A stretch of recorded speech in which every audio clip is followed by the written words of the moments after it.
ಈ ಬಾರಿ 4ನೇ ತಾರೀಕು ವಿಶೇಷ ಪೂಜೆ ಅಂದರೆ ಮೊದಲು ಅರಣ್ಯ ಇಲಾಖೆಯಿಂದ ಪೂಜೆ ಮಾಡಿ ಅದನ್ನು ಬೀಳ್ಕೊಡ್ತಾರೆ.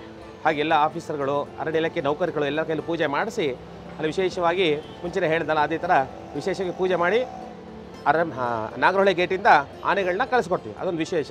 ಅದಾದಮೇಲೆ ಅರಣ್ಯ ಭವನಕ್ಕೆ ಬರುತ್ತೆ. 7ನೇ ತಾರೀಕು ಬೆಳಿಗ್ಗೆ ಅರಣ್ಯ ಭವನದಲ್ಲಿ ಪೂಜೆ 10:30ಗೆ ಆಗುತ್ತೆ. 10 ಮುಖಾಂತರ ಪ್ರಾರಂಭ ಆಗುತ್ತೆ. ಆನೆಗಳು ವಿಶೇಷವಾಗಿ ಪೂಜೆ ಮಾಡುತ್ತೆ. ಅರಣ್ಯ ಇಲಾಖೆಯಿಂದ ಎಲ್ಲ ಸಿಬ್ಬಂದಿಗಳು ಸಹ ಪೂಜೆ ಮಾಡ್ತಾರೆ. ಮಂಗಳ ಪೂಜೆ ಮಾಡಿ ಆರತಿನ ಎತ್ತಿ ಅರಣ್ಯ ಇಲಾಖೆಯವರೆಲ್ಲ ಕಳಿಸ್ತಾರೆ. ಅಲ್ಲಿ ಕೆಲಸ ಮಾಡುವ ಹೆಂಗಸರೆಲ್ಲ ಸಹ ಒಂದು ಹಾಡು ಹೇಳಿ ಮಂಗಳ ಆರತಿ ಮಾಡಿ ಆನೆಗಳನ್ನ ಬೀಳ್ಕೊಡ್ತಾರೆ ಅರಣ್ಯ ಇಲಾಖೆ ಆಫೀಸಿಂದ. ಆಗ ಜೊತೆಗೆ ಮಂಗಳವಾದ್ಯಗಳು, ನಾನಾ ಥರವಾದಂತಹ ವೇಷಭೂಷೆಗಳು ಹಾಕ್ಕೊಂಡಿರುವಂತಹ ಎಲ್ಲರೂ ಸಹ ಬರ್ತಾರೆ.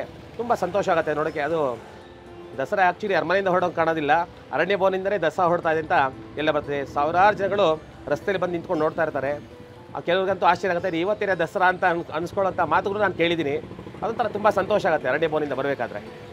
ಅದಾದಮೇಲೆ ನಂತರ ಅರಮನೆಗೆ ಪ್ರವೇಶ. ಅರಮನೆ ರಾಜಪುರೋಹಿತಗಳು, ನಮ್ಮ ಬೆಟ್ಟದ ಶೇಖರ ಅಣ್ಣವರು ಅವರೆಲ್ಲ ಬರ್ತಾರೆ.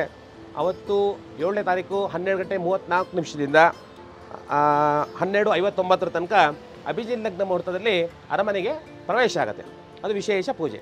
ಅದರಲ್ಲೂ ಇಡೀ ಪ್ರಪಂಚದಲ್ಲೇ, ಅದರಲ್ಲೂ ನಮ್ಮ ಪ್ರಪಂಚಕ್ಕಿಂತ ನಮ್ಮ ದೇಶದಲ್ಲಿ ಆನೆಗೆ ಬೆಲೆ ಕೊಡುವಂತಹ ಒಂದು ಮರ್ಯಾದೆ ಯಾವ ರಾಜ್ಯಗಳಲ್ಲೂ ಸಹ ಕೊಡ್ತಾ ಇಲ್ಲ. ಆನೆಗೆ ವಿಶೇಷವಾಗಿ ರಾಜ ಮರ್ಯಾದೆ ಅಂತ ಹೇಳ್ತಾರೆ, ಕೊಡ್ತಾರೆ. ಆನೆಗಳು ಅರಮನೆ ಗೇಟ್ಗೆ ಬಂದಾಗ ಅದಕ್ಕೆ ಗಾರ್ಡ್ ಆಫ್ ಆನರ್ ಹೊಡೆದು ಸಂತೋಷದಿಂದ ಬರಮಾಡಿಕೊಳ್ತಾರೆ. ಮಂಗಳವಾದ್ಯಗಳು ಎಲ್ಲ ಸಮೇತವಾಗಿ ಬರಮಾಡಿಕೊಳ್ತಾರೆ. ದಸರಾ ಅಂದರೆ ನಮ್ಮ ನಾಡಿನ ಹಬ್ಬ. ಅದರಲ್ಲಿ ಪ್ರತಿಯೊಬ್ಬರಿಗೂ ಸಹ ಅದರಲ್ಲಿ ಭಾಗವಹಿಸಬೇಕು. ಎಲ್ಲರೂ ಸಹ ಬನ್ನಿ, ಎಲ್ಲರೂ ಸೇರಿ ನಮ್ಮ ನಾಡ ಹಬ್ಬ ಆಚರಣೆ ಮಾಡೋಣ. ವಿಶೇಷವಾಗಿ ಆಚರಣೆ ಮಾಡಿ ಎಲ್ಲರ, ನೀವಲ್ಲದೆ ಬೇರೆ ಬೇರೆ ನಿಮ್ಮ ನೆಂಟರುಗಳು ಎಲ್ಲರೂ ಸಹ ದಸರಾ ಬಗ್ಗೆ ಕರ್ಕೊಳ್ಳಿ. ವಿಶೇಷವಾಗಿ ಎಲ್ಲರೂ ಸೇರಿ ಆಚರಣೆ ಮಾಡೋಣ.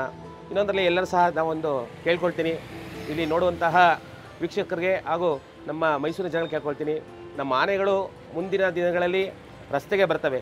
ಸಹಜ ರೋಡ್ ಆಗ್ಬೋದು, ದಿನ ತಾಲೀಮಿಗೆ ಬರ್ತದೆ. ಬರಬೇಕಾದ್ರೆ ಎಲ್ರಿಗೂ ಸಹ ಕೈ ಮುಗಿ ಕೇಳ್ಕೊಳ್ತೀನಿ, ರಸ್ತೆಯಲ್ಲಿ ಒಂದೊಂದು ಸಣ್ಣ ಸಣ್ಣ ಗಾಜುಗಳು ಬಿದ್ದಿರುತ್ತೆ ಹಾಗೂ ಮೊಳೆಗಳು ಬಿದ್ದಿರುತ್ತೆ. ದಯಮಾಡಿ ನೀವು ಅದನ್ನು ತೆಗೆದು ಡಸ್ಟ್ಬಿನ್ಗೆ ಹಾಕಿ.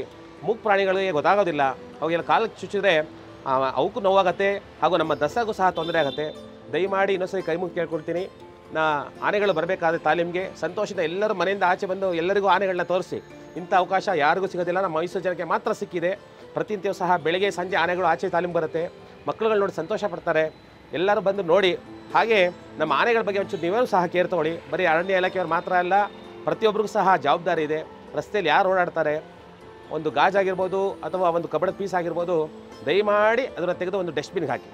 ನಮಗೆ ದಸರಾಕಿರೋ ನಂಟು ಅಂತಂದರೆ ಒಂದು ನಾವು ಎಲ್ಲ ಅದು ಹೇಳಲಿಕ್ಕೆ ಅಸಾಧ್ಯ. ಅದಕ್ಕೆ ಏನು ಹೇಳಬೇಕು ಅಂತ ಪದಗಳೇ ಬರೋದಿಲ್ಲ. ಒಂದು ದೇವರದಿಂದ ಆಶೀರ್ವಾದದಿಂದ ನಂದು ಒಂದು 28 ವರ್ಷಗಳಿಂದ ಆನೆಗಳನ್ನ ಪೂಜೆ ಮಾಡ್ಕೊಂಡು ಬರ್ತಾಯಿದ್ದೀನಿ. ಇದೆಲ್ಲ ಭಗವಂತನ ಆಶೀರ್ವಾದ. ಪಾಕಿಸ್ತಾನಕ್ಕೆ ಹೋಗಿದ್ದೆ, 2017ರಲ್ಲಿ ಹೋಗಿದ್ದೆ. ನಮ್ಮ ವಾಘಾ ಬಾರ್ಡ್ರಿಂದ 300 ಕಿಲೋಮೀಟ್ರು ಕಟಾಸ್ ರಾಜ್ ಅಂತಿದೆ. ಕಟಾಸ್ ಅಂದರೆ ಈಶ್ವರನ ಒಂದು ದೇವಸ್ಥಾನ ಇದೆ. ಅಲ್ಲಿ ಹೋಗಿ ಪೂಜೆ ಮಾಡಿ ಬಂದಿದ್ದೆ. ಅದರಲ್ಲೇ ಮೈಸೂರು ಪೇಟ ಹಾಕ್ಕೊಂಡೋಗಿದ್ದೆ. ಮೈಸೂರು ಪೇಟ ಕಚ್ಚೆ ಪಂಚೆಲಿ ಹಾಕ್ಕೊಂಡೋಗಿದ್ದಾಗ ತುಂಬ ಖುಷಿಯಾಗಿ ಏನಿದು ಅಂತ ಯಾರೂ ಇರಲಿಲ್ಲ. ನಾನೊಬ್ಬ ಮೈಸೂರು ಪೇಟ ಹಾಕ್ಕೊಂಡೋಗಿದ್ದೆ. ಅಲ್ಲಿ ಮಿನಿಸ್ಟರ್ಗಳ ಬಂದು ಏನು ಇದು ಅಂತ ಹೇಳಿದ್ರು.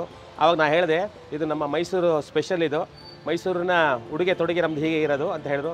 ಆವಾಗ ಅದ್ರ ಬಗ್ಗೆ ಮೈಸೂರು ರಾಜ್ಯಗಳ ಫೋಟೋಗಳು ತೋರಿಸಿದೆ. ಅವ್ರು ತುಂಬ ಖುಷಿಪಟ್ಟರು ಪಾಕಿಸ್ತಾನದಲ್ಲಿ. ಅದೊಂದು ಅಕೇಶನ್ ಸಿಕ್ತು, ಹೋಗಿ ಬಂದೆ. ಒಂದು ಈಶ್ವರನ ಪೂಜೆ ಮಾಡಿ ಬಂದೆ, ಶಿವರಾತ್ರಿ ಹಬ್ಬದ ದಿನವೇ.